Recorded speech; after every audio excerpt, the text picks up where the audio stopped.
Biz soğustan keyin jас ömrümüzді tek kıyınçılıkpan ötküzdük. Жаңал аяқ жар кештік, қызыл аяқ қыр кештік. Аяқ киім дегенде жылы аяқ киім көрмедік, жылы киім көрмедік. Үстімізге не ілінсе, соны киіп өстік. Бірақ ешкімге қапа да болмадық, ешкімге не де болмадық. Үлкендер не айтса, соны тыңладық. Заман жөнделеді, өсе беріңдер деді. Біз соны тыңлап өстік.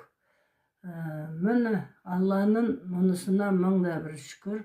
Осынша жасқа келіп, балалы шағалы болып, міне 84 жасты жасап отырмыз. Қазіргі заман жақсы, бейбітшілік. Жастар соны білу керек, сыйлау керек. Қазір заман жақсы, жастардың өмірі жақсы. Сол бағалау керек жастар.